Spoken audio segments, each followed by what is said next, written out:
एवं कंसचाणूरमर्दनं देवकी परमानन्दं कृष्णो वन्दे जगद्गुरुम्. Good evening, everyone. Welcome to our ongoing class on Bhagavad Gita in the light of Sri Ramakrishna. Class 38 today. So we're making progress. We're going to attempt to get into chapter 5 today, but we still have a few verses in chapter 4 left, verses 35 to 42. Heads up.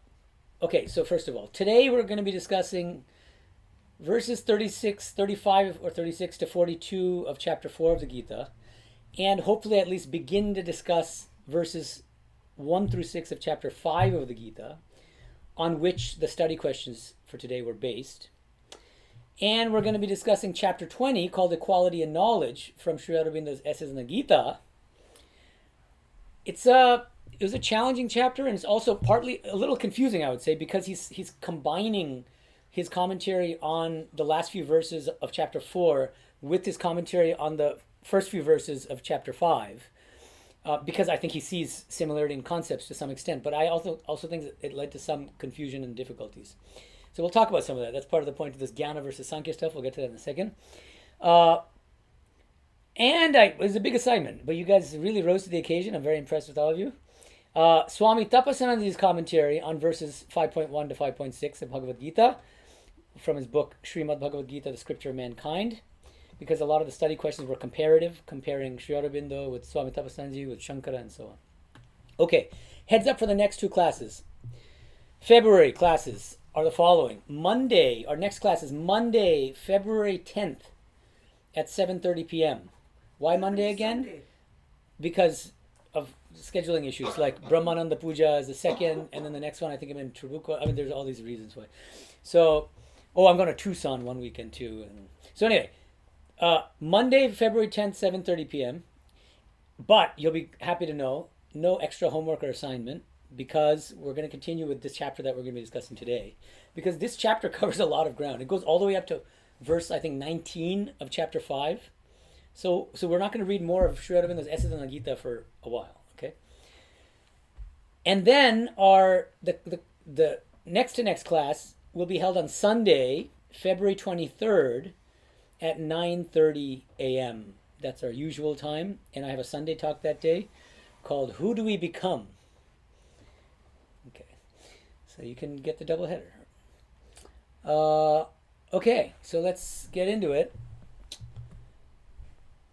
Let's focus on, please open your apps to chapter 4, verse 35.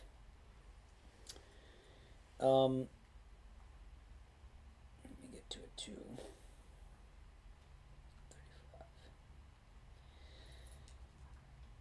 35. Okay. Please repeat after me. This is verse 35 of chapter 4. Yajñātva na punarmoham evam yasyasi pandava yena bhutani asheshena. There's a typo in my... Do you see the same typo in the Sanskrit in your app? There's a fair number of typos. That's pretty bad. Okay. Asheshena. It says Asheshani, but it's Asheshena. Drakshyasi Atmani Athomai. Sorry, for those of you who don't have the app, you can type in your app store Aurobindo Gita, and it's Vande Mataram. That's the name of the developer. Just download it. Okay. We've discussed this verse before. I keep coming back to it because it's extremely important for the Gita and for Sri Aurobindo's interpretation of the subsequent verses. It kind of frames the rest of the verses. How does it do that? Well, okay, what does this verse mean? Possessing that spiritual knowledge, you shall not fall again into the mind's ignorance, O Pandava. For through this knowledge, you will see all existences, all beings, without exception, in the self, capital S, then in me. Okay, I have it on the board. Drakshasi Atmani Atomai. That last phrase is extremely important. Drakshasi means you will see.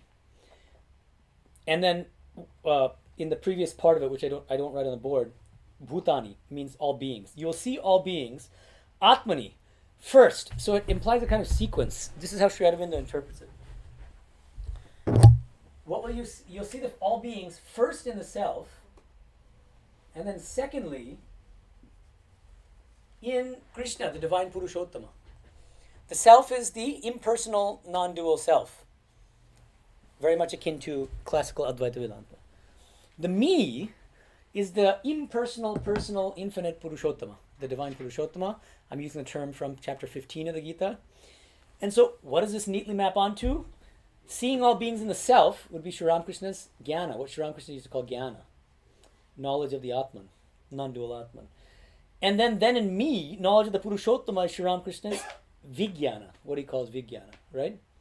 Okay, and we remember also, because we've talked about it in the past, that the Gita itself uses these terms jnana and vijnana, right? And Sri Aurobindo is one of the few commentators, apart from Swami Tapasyananda, really these are the only two I'm aware of, Swami Tapasyananda and Sri Aurobindo, who interpret the terms jnana and vijnana in the Gita in the light of Sri Ramakrishna's concepts of jnana and vijnana, okay? But there's a kind of something we should keep in mind in terms of terminology here. Verses 35 to 42 talks about jnana a lot, right? That's one of the keynotes of these verses. But jnana here in these verses means spiritual knowledge of the Purushottama. So Sri Ramakrishna's vijnana. And you might say, well, how that's not consistent. Here's the point. This is really important. Jnana has a different meaning in the Gita when it is paired with vijnana. When the two terms are used together, like in 7.2. When they're paired, and they're rarely paired. They're only paired, I think, 2 or 3 times in the entire Gita, in the 700 verses. But the term jnana comes up in a million contexts, in many, many verses. Do you see? So in these verses, jnana is not paired with vijnana. Vijnana, the term is not used at all in these verses. It doesn't show up. And so Sri Aurobindo says, you need to determine the meaning of these terms, a term like jnana, in its context. And the context suggests, this is the context, Drakshasi Atmani Atomai. So this jnana is the full-blown spiritual knowledge of the Purushottama, because that's what 4.35 says. And then the subsequent verses, which also talk about jnana, also mean spiritual knowledge of the Purushottama. What do I mean by spiritual knowledge? Because he explicitly contrasts intellectual knowledge, right, like bookish knowledge, or right, with actual full-blown spiritual direct experience, spiritual realization of the Purushottama. Okay? Okay. Now, why do I call this Jnana versus Sankhya? I'll say this now, even though it's probably going to take us to the next class as well to really cover it properly. The beginning of the chapter that was assigned for today, in Essays in the Gita, okay? Sri Aurobindo, this is something in your study questions, a number of you were talking about this. A number of you suggested that Sri Aurobindo takes yoga and knowledge to be complementary. Anthony mentions it and a number of other people do. Okay? And that's right. Yoga and knowledge are complementary. And let me read you, this is page 200. So the very first page, opening paragraph of chapter 20, Equality and Knowledge. Sri Aurobindo says, yoga and knowledge are, in this early part of the Gita's teaching, the two wings of the soul's ascent. By yoga is meant union through divine works done without desire. So that's clearly karma yoga, right? That's clear. The question is, what is knowledge? That's what, let's look at it. With equality of soul to all things and all men, as a sacrifice to the Supreme. While knowledge is that on which this desirelessness, this equality, this power of sacrifice is founded. That's not a definition of knowledge. We're not getting the definition yet, right? He just says it's based on knowledge. Karma yoga itself is based on knowledge. But what is knowledge? The two wings indeed assist each other's flight, acting together, yet with a subtle alternation of mutual aid, like the two eyes in a man which see together because they see alternately. They increase one another mutually by interchange of substance. As the works grow more and more desireless, equal-minded, sacrificial in spirit, the knowledge increases. With the increase of the knowledge, the soul becomes firmer in the desireless, sacrificial equality of its works. The sacrifice of knowledge, says the Gita, therefore, is greater than any material sacrifice. And it goes on. Now, the key here is, so far, Sri Aurobindo is not yet talking about Sankhya. Sankhya. Sankhya is a term that was already used in chapter 3, if you remember. It's coming up again in chapter 5. Not in chapter 4, but in chapter 5. I think this is my take. I mean, I could be wrong about this. But when it came to the study questions, and I'm asking about how Sri Aurobindo and how Swami Tapasyananda understands the relationship between Sankhya and Yoga in those verses 1 through 6 of chapter 5, right? I think all of you rightly understood Yoga to mean Karma Yoga. Sankhya here, Sankhya in those verses, is also another term used in those verses as a synonym for Sankhya is sannyasa, and that's telling. It means renunciation, but Sri Aurobindo takes it to mean an intellectual spiritual practice based on physical renunciation of works. You actually give up actions, all actions except begging for alms, begging for food. That's all you do, and you sit and you reflect on the Mahavakyas, Tattvamasi, and so on and so forth. So it's Jnana Yoga. That's why I say AKA Jnana Yoga. That's what Sankhya means. And Jnana Yoga is not identical to Jnana, which Sri Aurobindo is talking about above. That's the disambiguation that's necessary here. Okay, so now coming back to, as I said, the chapter's a little confusing because he's combining a number of things here, right? So now coming back to the last few verses of chapter 4, the term Jnana comes up again and again. Jnana we should not mix up with Sankhya and Jnana Yoga. This is the spiritual knowledge of the Purushottama. Okay? Okay. So now, with that in the background, let's continue with verse 36, please. Apichet asipapebhyah sarvebhyah papakrittamah sarvam jnana plavenaiva vrijinam santarishyasi. Okay. So we don't need to. Well, okay. Let's read the next three verses together, and then we'll talk about them. They kind of go together. So, 37. Yathaidhamsi samidhognir bhasmasat kurute juna jnanagnihi sarvakarmani bhasmasat kurute tatha. Okay, and then 38. Nahi jnanena sadrisham pavitram iha vidyate tatsvayam yoga samsiddha kalena atmani vindati. Very good. So let's pause here. So these three verses are kind of a piece.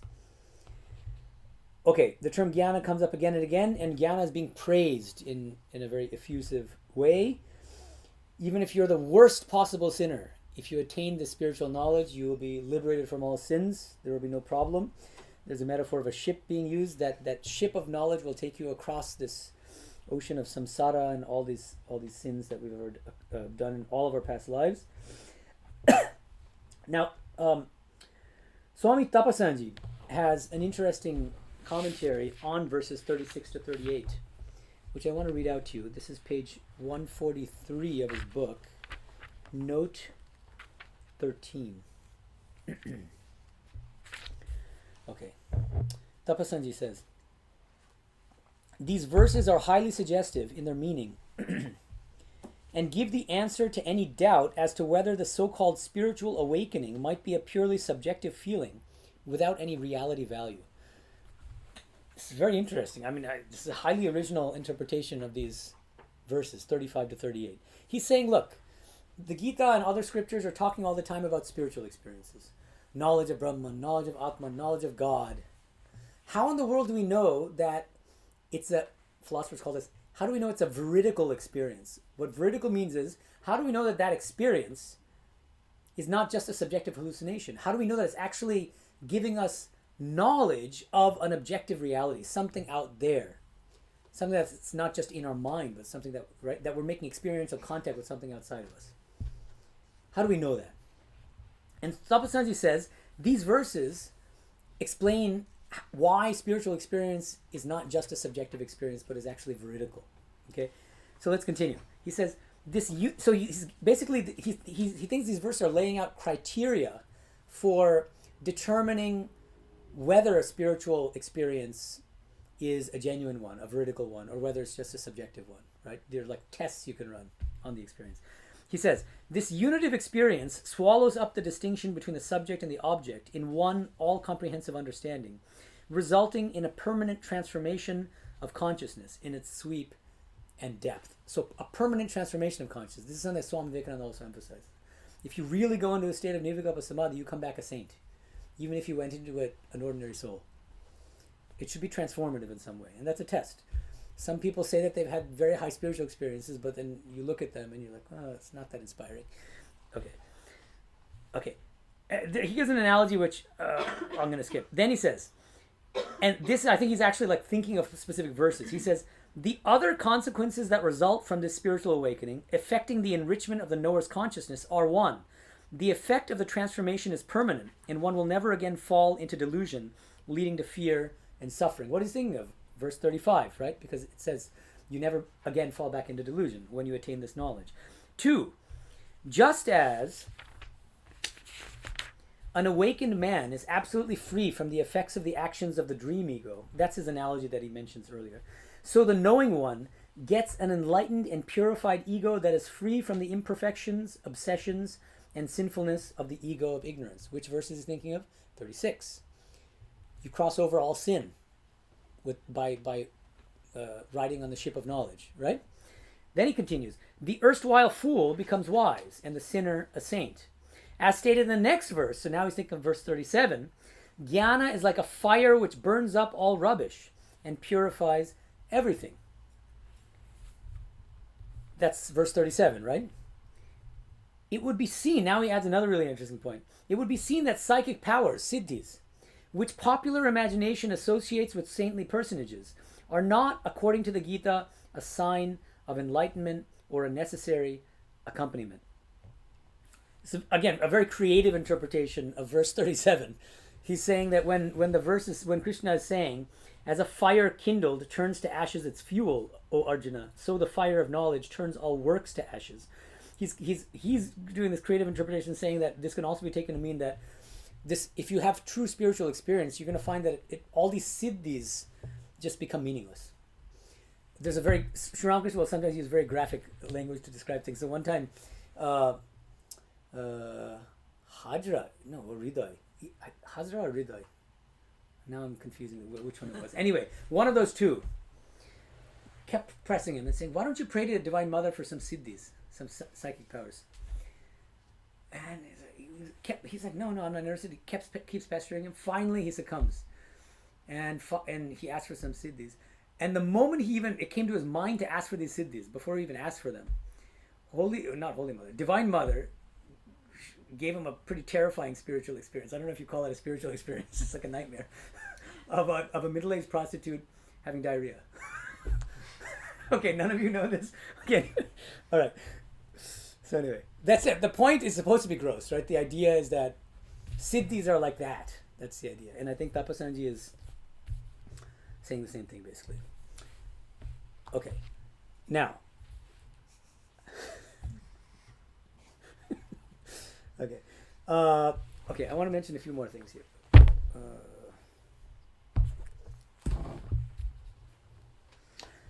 Verse 37 also says, the fire of knowledge turns all works to ashes, sarva karmani. And now here, followers of Shankara might say, see, you have to renounce actions when you attain a certain spiritual level, right? And Sri Aurobindo, however, anticipating that kind of objection or reading, he says, when the Gita says that all the totality of work finds its completion in knowledge, or that the fire of knowledge turns all works to ashes, it is not at all meant that there is cessation from works. What is meant by the Gita is made clear in this shloka, and the shloka he's thinking of is the later one, we'll get to it, 41. The man of yoga and knowledge is not bound by his works. That's really what it means for the fire of knowledge to burn actions. It means those actions don't bind you. Okay? Okay. So now, with regard to verse 38, I wanted to read out to you. This chapter is very moving and extremely eloquent, I would say, for those of you who read it. And I want to read to you from page 208 of this chapter, where he's talking about this extraordinary spiritual knowledge of the Purushottama. And he says, okay, let me read. It's about a paragraph here, middle of the page 208. He's talking about the equality, which is the result of this spiritual knowledge of the Purushottama. Okay, this jnana. This equality is founded upon oneness with all beings. It brings in what is wanting to the philosophic equality. So it's explaining, remember the three kinds of equality? Stoic, philosophic, and then Christian/religious. Okay. It brings in what is wanting to the philosophic equality. For its soul is a soul of peace, but also it is a soul of love. It sees all beings without exception in the divine. It is one self with the self of all existences, and therefore it is in supreme sympathy with all of them.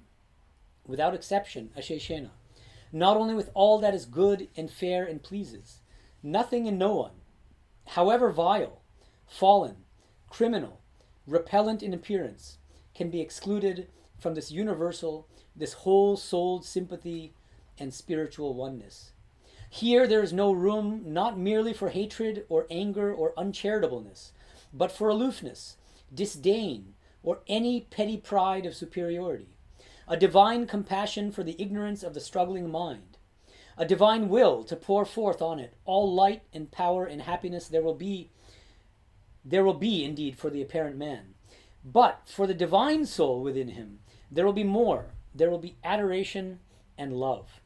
For from the thief and the harlot and the outcast, as from the saint and the sage, the beloved looks forth and cries to us, "This is I. He who loves me in all beings." What greater word of power for the utmost intensities and profundities of divine and universal love has been uttered by any philosophy or any religion. It's very powerful and very beautiful. And of course it's vijnana. It's what Sri Ramakrishna means by vijnana. It's really seeing the divine in everyone and acting accordingly with the universal love and compassion. So one thing that I think is significant here in his understanding of jnana in this context, in the last few verses of chapter 4, is that he sees the Gita's conception of knowledge as synthesizing and going beyond the Stoic, philosophic, and religious forms of equality, right? So he's linking equality, the discussion that we had in the last class, in the last chapter of Essays on the Gita, with his discussion of knowledge here, okay? Because equality is linked with this highest spiritual knowledge of Purushottama. And so how does he do it? Or what's his understanding? He says, well, remember, Stoic equality, he explains in the chapter, but Stoic equality is based on kind of it's called purushakara, which means self-effort. It's self-mastery based on just, you have to just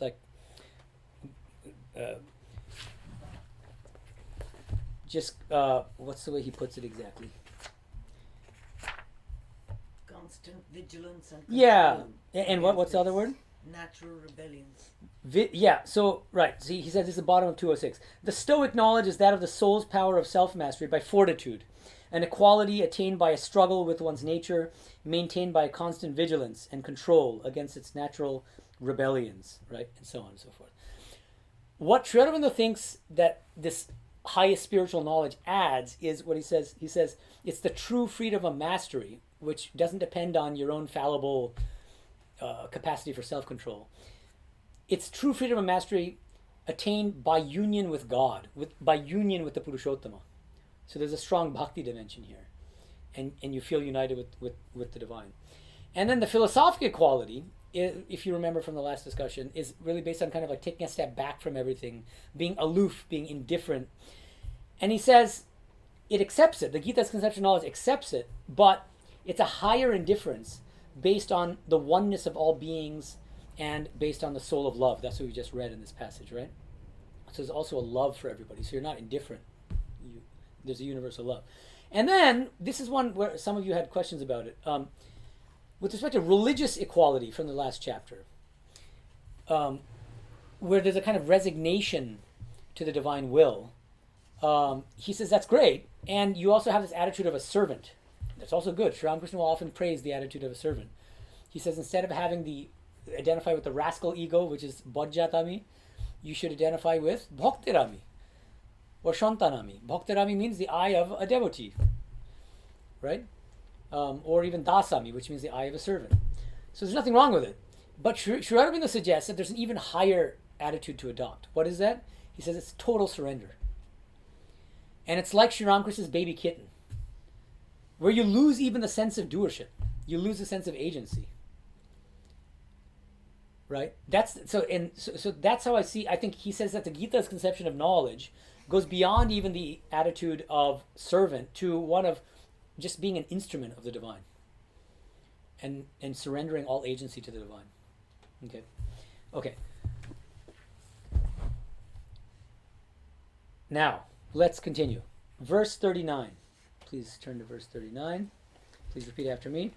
Shraddhavan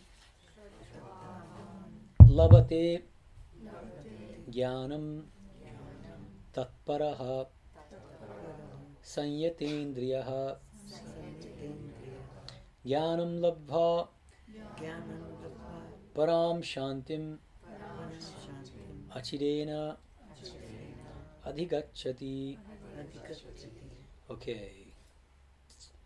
Let's read this together with, up to the end, and then we'll discuss. Now, the theme of these last 4 verses is faith, shraddha. I'm not even sure faith is the best translation, but anyway, shraddha. Okay, so let's continue. 40. Agyaha cha ashraddadhanascha samshayatma vinashyati nayam lokosti naparo nasukam samshayatmanaha. Okay, and let's continue. 41. Yoga sanyasta karmanam jnana sanchinna samshayam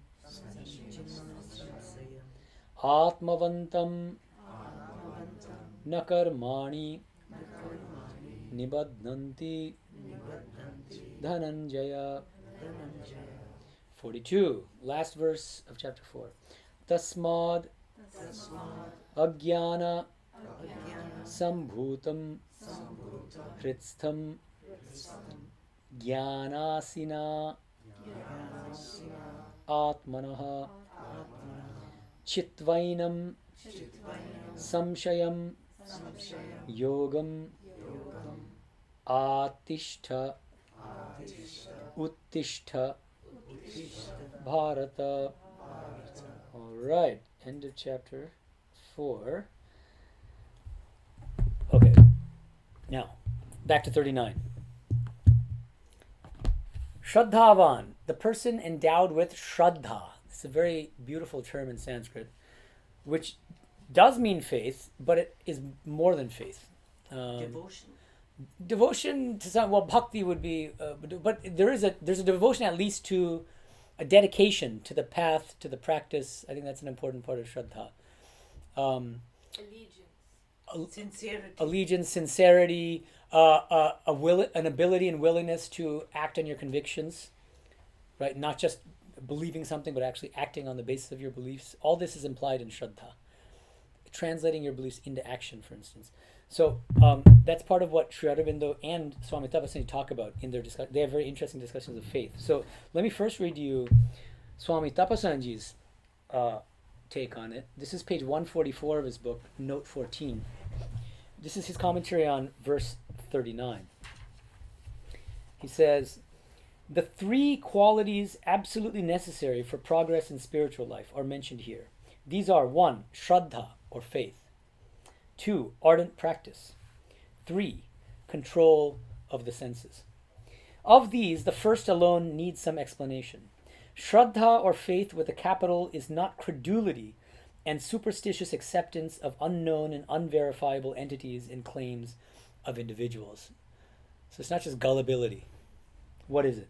It is a positive attitude towards the ultimate verities that do not fall within the ken of the senses and reason, but on which indirect information can be had through authentic scriptures and genuine teachers. This is provisional faith. Yeah, my only problem with provisional faith is it sounds almost too much like a scientist making a hypothesis and then he's like, I'm going to test it and see whether it's true or not. I think that's not, it's not committal enough, but Yeah, the goal is to make it a direct experience for Yeah. yourself. Until then, it is still like you have to rely on the scriptures, right? Yeah, but I think there's something, but I think we should dwell on what it means. This indirect information can be had through authentic scriptures and genuine teachers. I think what's important here is there are great saints and sages in all countries who claim that I have experienced God, I've experienced my higher self, right? And you should, by all means, inspect their character, see whether they're truly saintly. And if you're satisfied that they are genuinely saints, that they live in a saintly way, then it's reasonable, it's rational for you to accept their testimony on faith, shraddha. And that's not a kind of gullibility. It's just like anybody who's credible, you should believe their testimony. Is it raining outside? If I don't think that they're pulling my leg, then I should believe them. So why shouldn't I believe mystical testimony? And scriptures are nothing but records of the testimony of realized souls. So in that sense, do you see what I mean? So faith does have a rational basis. It's important not to think that faith is blind faith, which means that it has no rational basis. No, the rational basis is the testimony of credible mystics, saints and sages, who claim to have directly experienced the ultimate reality, right? Okay, so and then he says, faith is as much a unique quality of the human mind as reason. There's do any of you know about Calvin's theology, John Calvin's theology? He's a great Protestant thinker. He has a really interesting concept in Latin, sensus divinitatis. Have you heard of this? He says every one of us has an innate sense of the divine. Every single one of us. But it's damaged, or it's sort of covered over by our sin, right? But we all have this innate knowledge. So and Alvin Plantinga is a major philosopher who's done a lot of work on what's called reformed epistemology. That's what it's based on, Calvin's theology, and this is a crucial concept that actually our natural state is to believe and to have faith. But because of sin, because of skepticism and this and that, we don't feel that innate. And Swamiji says some very similar things. He says that knowledge of Brahman is already innate within us, but it's because of impurities that are covering over that we're not aware of that, right? So all we have to do through spiritual practice is remove the impurities, and then so in the same way, that's why another thing is, I'm just skipping ahead a little bit, please don't mind, but the last verse, 42, tasmad agyana sambhutam hritstam jnana asinatmanaha. That doubt, what is the source of doubt? It comes from agyana sambhutam, it comes from ignorance and from our impurities, right? So the more pure we become, the stronger is our shraddha, becomes our shraddha. And the more naturally we just sort of have this innate sense of the divine, this sensus divinitatis. That's why Sri Ramakrishna will say, startlingly, this is in the gospel, he says, Chitta Shuddhi na hole Bhagavan upar bishashi ashena. He says, until you attain Chitta Shuddhi, purification of mind, you won't even believe in God. You can't believe in God, in a real sense. Many people talk themselves hoarse about God, but they don't necessarily believe in God. Belief in God is a very high state. Swamiji says, and this is recorded at the end of the gospel, when he's talking to his brother disciples, after Sri Ramakrishna leaves his body, he says, one cannot believe in God so long as long as anyone has a single desire in his heart, a worldly desire, a single worldly desire. True belief. And the logic is, if you really believe something, you can't help but act on that belief. So just think of an example, a simple example. I'm crossing a street. I'm in the middle of the road. Suddenly, I believe that there's a giant truck hurtling towards me. If I really believe it, what should I do? Should I just stand still? No. I should jump out of the way as quickly as I can. Right? So, a sign that I actually believe that there's a truck coming toward me is that I run out of the way. Likewise, if you really believe in God, your entire life should be God-centered. Right? And how many of us can really say that our entire life is God-centered? Okay, so that's why. So I have a chapter in my Vivekananda book, chapter 8, where I talk about Swamiji's ladder of faith, and he says there are stages in faith, and the first stage is mere intellectual assent to God's existence. That's kind of how faith begins. You're like, and it started with me like that because I was an agnostic when I was in undergrad, grad school, and so intellectually I couldn't accept God. I refused to. And then I became open to it gradually through reflection and philosophical inquiry, and also thanks to Shankara, interestingly, because Shankara, it was not much of a, doesn't leave much space for bhakti as far as I can tell. But anyway, so actually it was not, I don't want to put it that way. It was, I moved from agnosticism to belief in the self, a kind of higher self, and not thinking much about bhakti and God. And then to this Vijnana Vedanta kind of thing that I've fallen in love with. I just went on a tangent here. Oh yeah, okay. So first stage in faith, according to Swamiji's ideas, is mere intellectual assent to God's existence. That's not belief yet. He's distinguishing intellectual assent from belief. He says belief comes in the second stage, and only highly evolved spiritual aspirants even move from stage 1 to stage 2, move from intellectual assent. And what's the difference? He said, what's the difference between intellectual assent to God's existence, let's say, and actual belief? He says the people who intellectually assent to God's existence, they may intellectually say, I accept God, I believe in God, but they don't live like that. They might live once in a while. They might go to church on Sundays and this and that and do some good things, but overall their whole life is not consistently God-centered. He says when you really have belief in God, that God really exists, and you haven't yet realized God, he says, then he mentions Sri Ramakrishna's example of a thief. If a thief really believes that there's a priceless treasure next door, do you think he can sit still? Or will he spend his every waking breath trying to break through the wall to get to that treasure?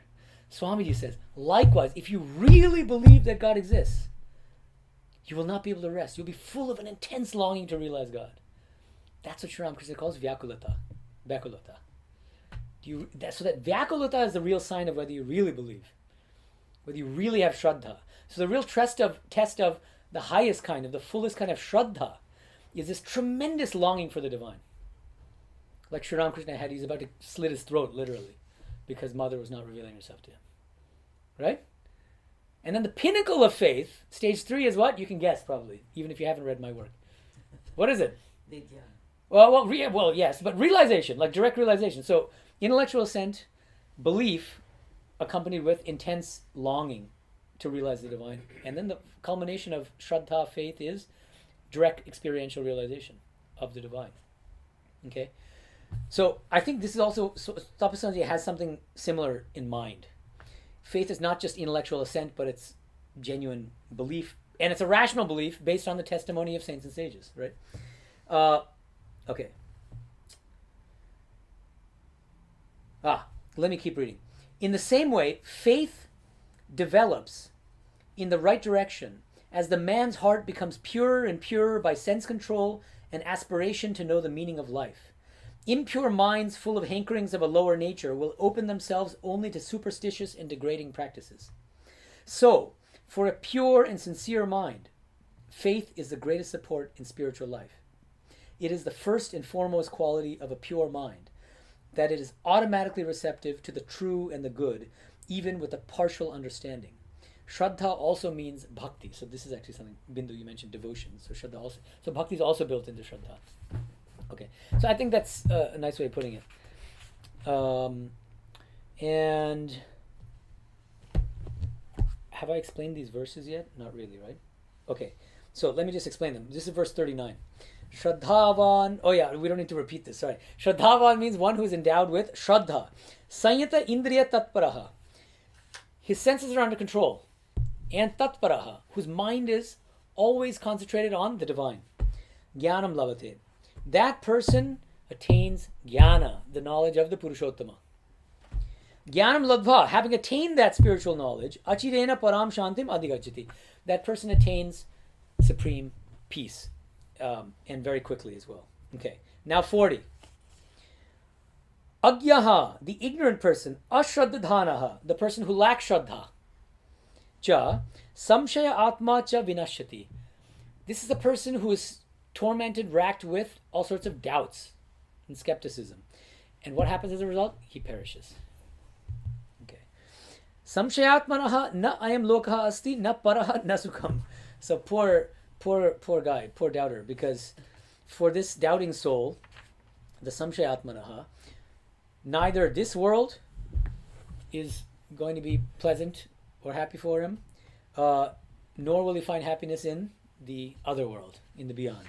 Okay, so he loses. He's a big loser, here and hereafter. Okay. Now, It's interesting that Swami Tapasyananda, for this verse 40, Swami He Tapasyananda. gives it Oh, that- Tapasyananda. Yeah, yeah, sorry. he gives it that Macbeth. I heard Turiyananda for some reason. Sorry. Yeah. He gives it that Macbeth quality here, Mm. where he talks about a disease comparable to hydromania. Oh yeah, it was funny. Yeah. Is that in the? Where does he say that? Yeah, that's the 15th note. Oh, okay. Yeah, Last I can read it. It's couple of short. sentences. Okay, page 145, note 15 on verse 40. While putting questions to gain a full understanding is a healthy habit, the tendency of doubting without any positive attitude to anything is a disease comparable to hydromania. The tendency to unending washing with water on account of an incurable sense of impurity, like Lady Macbeth. Yeah. Yeah. A man's life will be paralyzed if some positive verities of a credible nature are not accepted after due inquiry and investigation. So doubting for doubting's sake, he's saying, is not spiritually healthy. Right? It becomes a kind of mania, and it's one that's kind of pervasive these days, in this post-enlightenment age, and where it's kind of fashionable to doubt everything. And you're cool. You're in the cool group. If you're in that Richard Dawkins God Delusion, Christopher Hitchens, Sam Harris sort of. All right. Anyway. Okay. All right. So, verse 41. I'm just parsing the words here. He Dhananjaya, O Arjuna, Jnana Sanchinna Samshayam, having destroyed all doubts with the sword of knowledge, is a beautiful metaphor. Yoga Sanyasta Karmanam, Atmavantam Karmani na Nibadhanti. Yoga Sanyasta Karmanam. Okay, how is Aurobindo rendering this? He's saying, he who has destroyed all doubt by knowledge and has by yoga given up all works. See here, by yoga given up all works, he clearly doesn't mean physical renunciation of works, because that would go against his entire reading. No, yoga sanyasta karmanam means through karma yoga, you have renounced all attachment to the work itself and to the fruits of the work. Right? So the works don't bind.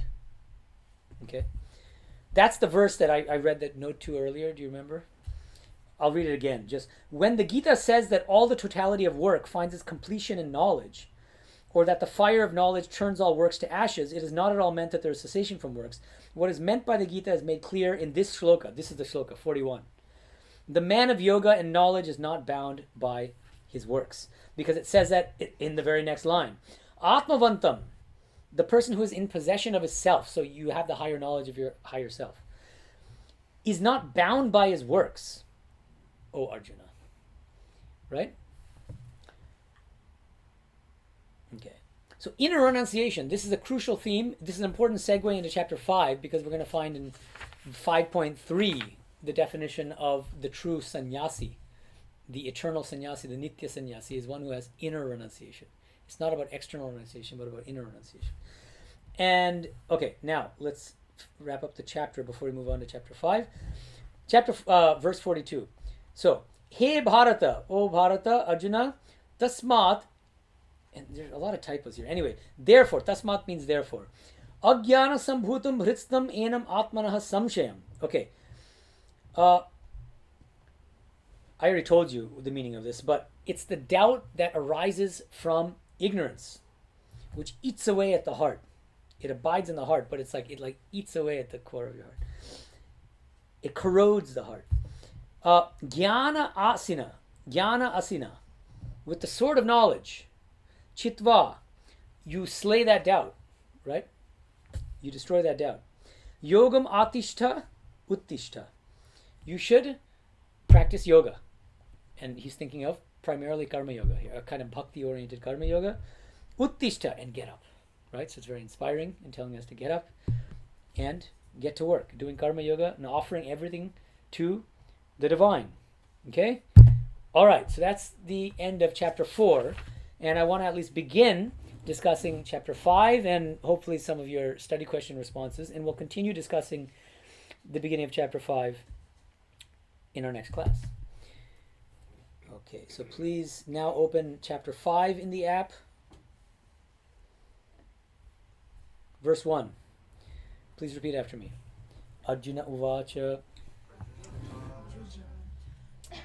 Sanyasam Karmanam Krishna Punaryogam Chashamsasi Yatshreya Etayoho Ekam Tanme Bruhi Sunishchitam. Okay. Arjuna Uvacha. Arjuna asks Krishna a question. O Krishna, hey Krishna, Karmanam Sanyasam Punaha Yogam Chashamsasi.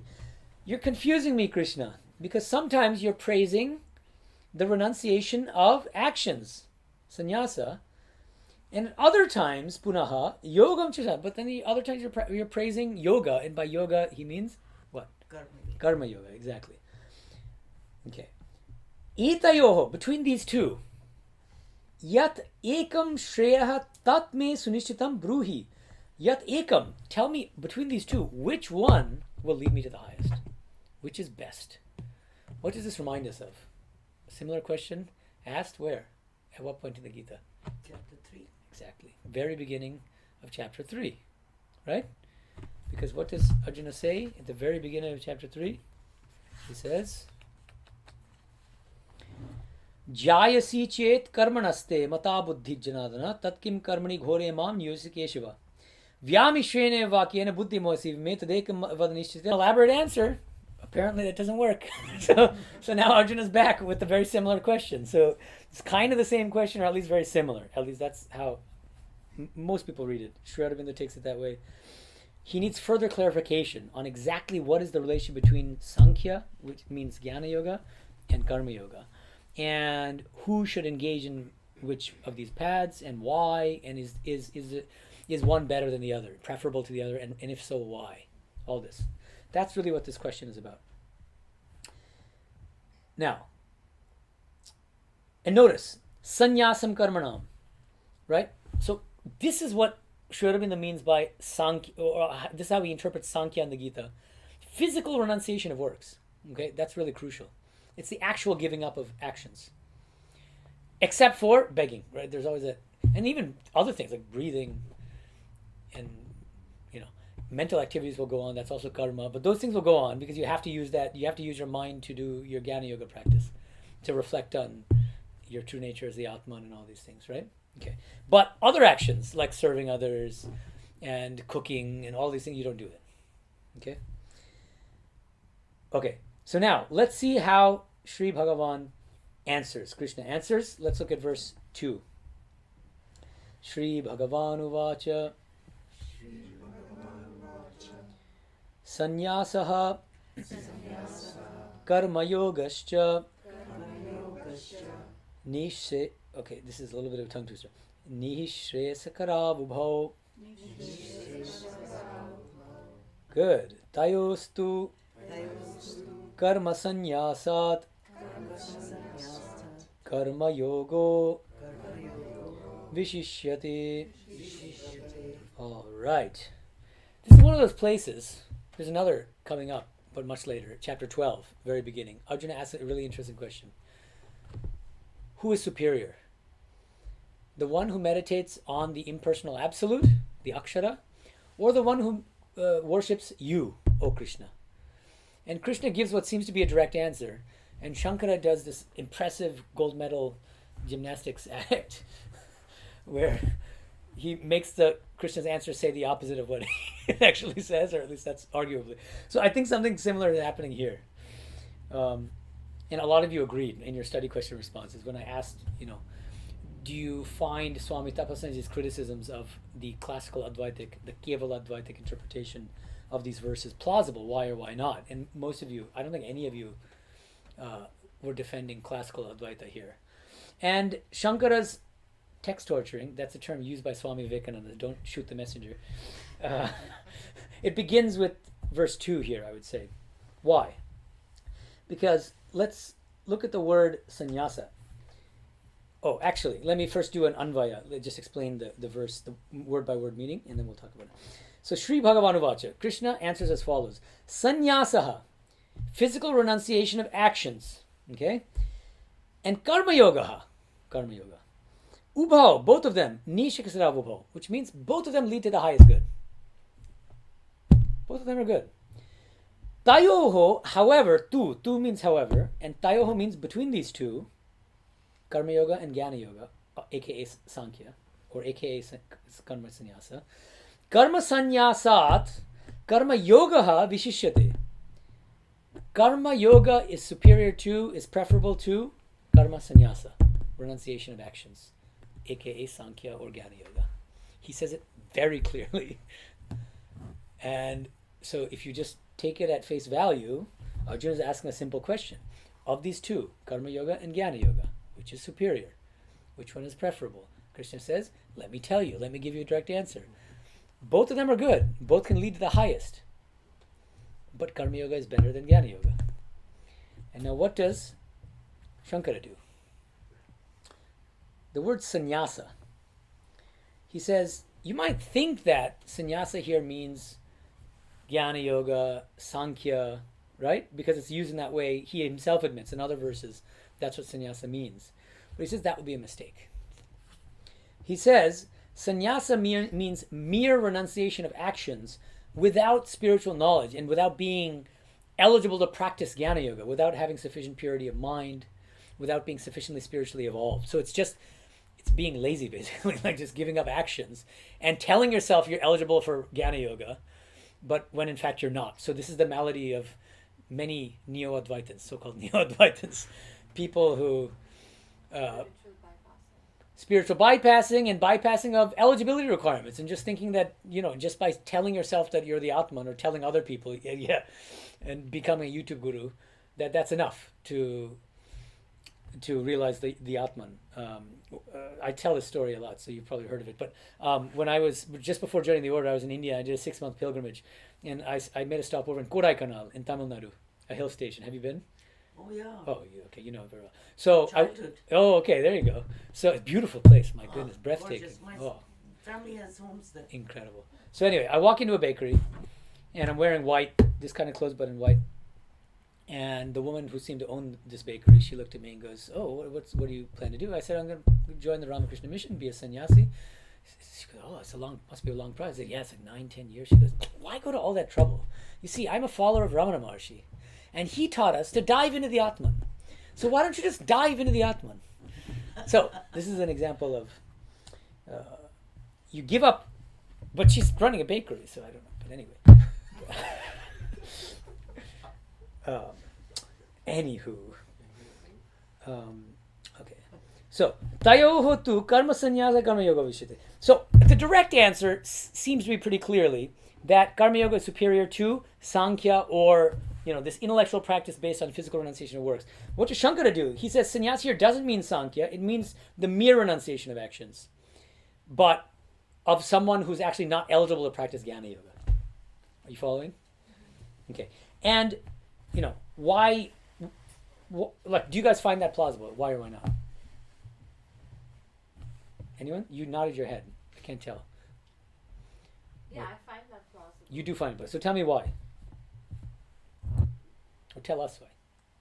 Because he's talking about the path to liberation. Yes. And sannyasa means here maybe you're established in the knowledge of truth, and then you're renouncing actions. Correct. But there is in this verse there is no talking about what caliber upasaka they are. Like, Mhm. are they very qualified? Are they just starting out? Mm-hmm. So, being a Jnana Yoga here presupposes a lot of conditions. You actually understand the truth for what it is. You're not twisting words and you're not doing some intellectual gymnastics and calling that Jnana Yoga. And you're not just using that as an excuse to get away from your responsibility. Well, and you need sadhana chatushtaya, right? The Yeah, fourfold sadhana so and all these things. I think Krishna says karma yoga is better, and I think Shankaracharya's explanation is plausible because karma yoga ensures, I think it comes in with built-in like guardrails for someone who may be just starting off, Mm-hmm. and has less room for just convincing yourself with just intellect and deluding yourself. Mm-hmm. Less room for that. I'm not going to say completely no room. Right. Okay, but less room for that kind of self-deception / Yeah, because Yeah. you're actually in the work, and it's kind of like it meets you where you are, right? Karma yoga, we're anyway doing actions, so it meets you where you are at the practice. But Jnana yoga is a bit of it requires like a two-step, like when you understand. Right. Okay.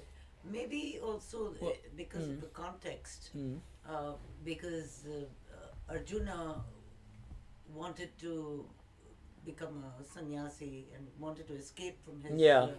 Oh, that so context in is that good. context, for him, Mm. karma yoga is definitely Because superior, he's but not necessarily for everybody. That's really Shankara's main. I mean, he says, look, Arjuna is not really a superior spiritual aspirant, and so when Krishna's talking to him, naturally he's going to be promoting karma yoga because he's not really fit for Arjuna may Jnana. be asking this question in hopes of getting off the hook. Yeah, exactly. Alright? Because he's waiting, he's trying to get Krishna to say, well, no, renunciation Mm-hmm. is is also a fine. valid path And and then all he'll that. go, well, then I'll take that. Right. Okay, that's interesting. Yeah. So you can think about I it. Yeah. thought Arjuna was genuinely confused, because I was also confused when you Right. finish. Yeah. You just finished chapter 4, Yeah. where all that's talked about is Jnana Jnana. Yoga. Well, not Jnana And yoga, but Jnana. no, Yeah. Jnana, Yeah. but he keeps saying it's the highest. Yeah. It's the highest. And so, right. So, Okay. That's who wouldn't be confused? right in that way. And so a lot of us were too with this Jnana versus Jnana yoga Yes. stuff. Yeah, Suman. In to put it in other words, like that, like if you take it as akin to a motor lifting up water from down below, Mm-hmm. that motor which lifts up water from the bottommost pit is more powerful than the one that can do it from a high. Some good reason.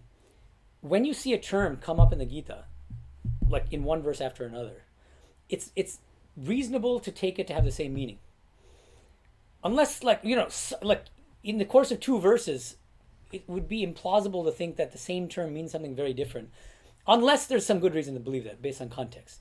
So the term sannyasa comes up again in verse 6. Sannyasastu mahabaho. Here in verse 6, Shankara is very happy to take it to mean exactly what you're saying, which is full-blown sannyasa based on knowledge, and you have all the spiritual prerequisites. Why does he interpret sannyasa in verse 2 so differently? In this milder kind of, this is a lazy sannyasa where you don't have the spiritual chops to really be engaging in Jnana Yoga, so you're just physically renouncing actions. So that's what I'm saying. Do you see what I mean? So that would be the argument against the plausibility of taking sannyasa in verse 2 to mean mere renunciation of actions without that being of a certain spiritual caliber. And then in 6, Shankara himself taking it to mean something different. Surely, it's like the more plausible way would be to take sannyasa to mean the same thing across these verses. Okay? And in that case, now coming back to verse 2, I think that the prima facie, the face value answer of Krishna to Arjuna's question is both are fine and both can take you to the highest, but karma yoga is better. And he's going to explain why it's better in the subsequent verses. So both Tapasyananda and Sri Aurobindo take this verse to be a very direct answer to Arjuna's question, saying that karma yoga is preferable to Jnana yoga. Right? Okay. And why don't we, maybe we can, let's pause and then let me take questions. And before I take questions, let me announce again. Next class is Monday, February 10th at 7:30 p.m. We'll continue discussing these verses in chapter 5, and we'll continue discussing your responses to the study questions. There's no new homework assignment or any new study questions. And then heads up on the heads up, Sunday, February 23rd, 9:30 a.m. is the second class in February. Sunday, February 23rd, 9:30. So, okay. Any questions about anything we discussed today? Or comments? No? We're all good? I can try to address maybe a couple questions that, or some study questions. So, let me read. Let's see. Okay. A lot of questions here. Some interesting ones. Karthik asks, could you share your views on why Sri Aurobindo did not establish a monastic order? Kind of interesting. Well, partly because he didn't believe in the physical renunciation of actions. But of course, then you might ask, well, we're sannyasis, but we haven't physically renounced actions. Otherwise, I wouldn't be teaching this class right now. Or running to the Hollywood sign like I did this morning. And so there are different understandings of sannyasa. That's humble bragging, isn't it? No, that's bragging. I'm having trouble distinguishing humble bragging from bragging. Humble bragging, you have to insult yourself first, Right. and then compliment. And then you compliment yourself. I was slow today. It took me 95 minutes. Or so. Yes, Slow poke. That's a humble brag. Okay, there we go. it's a little late. It's too little, too late. Yeah. All right. How did I get on this track here? Why did he not establish? Oh yeah. Okay, right. So why does he not establish a monastic order? Look, here's the thing. If you look at his letters on yoga, I love his letters on yoga. They're Sri Aurobindo at his most accessible, most practical, most charming. And so when anybody asks me, like, I've trouble getting into Sri Aurobindo, like, what should I read first? I say letters on yoga. It's a 4-volume thing. Start with volume 1.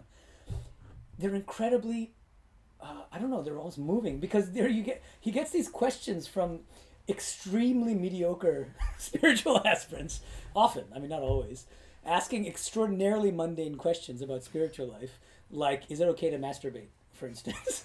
And he's like, no! And so stuff like that.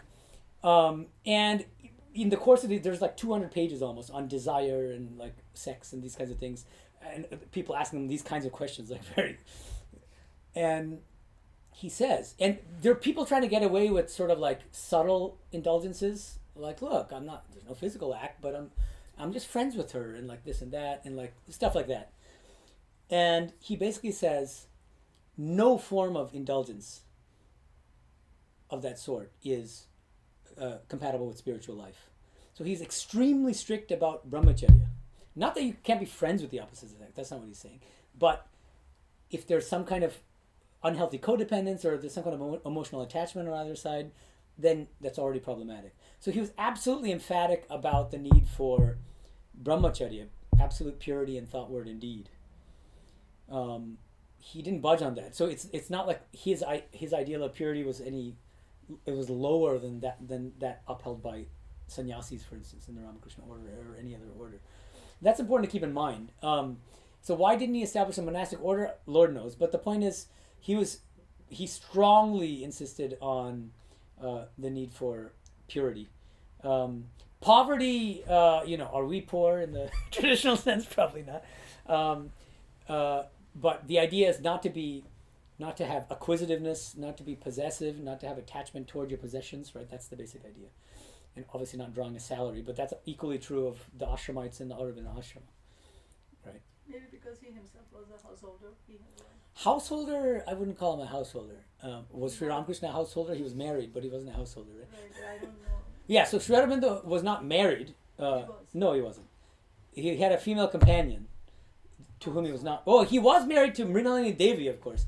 Yeah, but then, that they parted ways. And then he took to spiritual life and all that. He wrote this beautiful letter to Mrinalini Devi about, I have 3 madnesses and one. Have you read that? I can share it with you. It's very nice. So anyway, yes, he was married early on, and then he parted ways with his wife.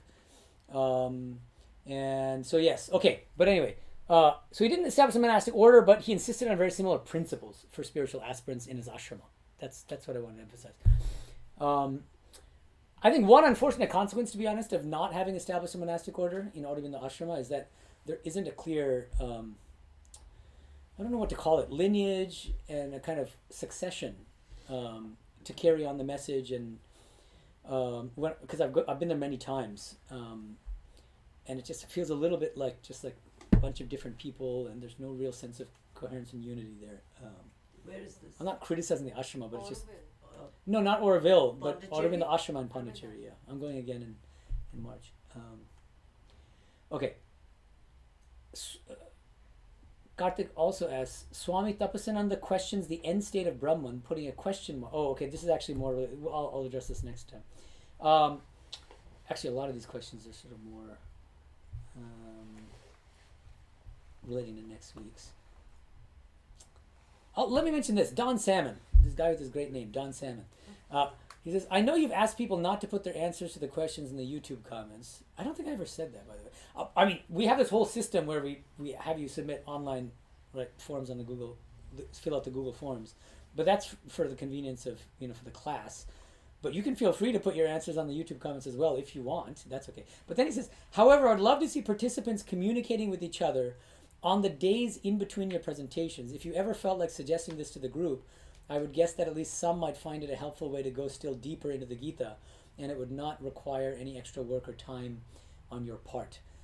Can you figure out what he is suggesting exactly? Like a WhatsApp group. Oh, I see. You're thinking of something like that, where people can just check in with each other. Maybe And, they want Conversations. They would organize like a study group of their own or something. Is I think what he's sort of hoping for. But I see. Okay. Is he talking about conversations so we can discuss? I guess so. Like if you want to, community forum. people who are already in the class and answering Yeah. the questions and keeping up with the homework, they can kind of check it. Like, hey, what do you think of question 2 or something? Like they can kind of do. Yeah. Right. That's interesting. So all that would be necessary for that is sharing emails. But I mean, I don't have the right to do that, and I don't know.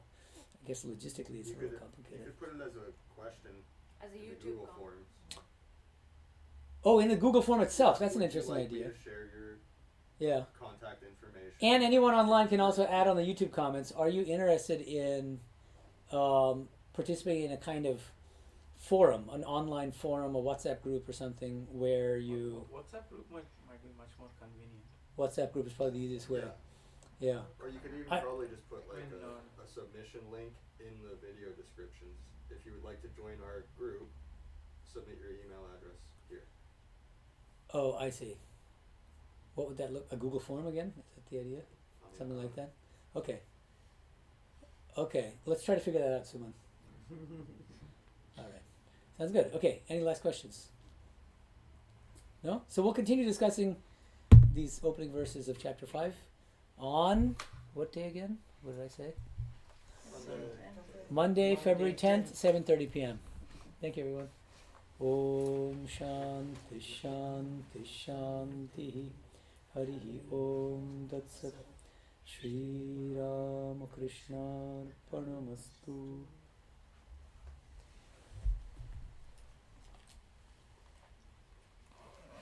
One? Still recording. Don't say anything stupid is what you're telling me. That's fine. I'll do my best.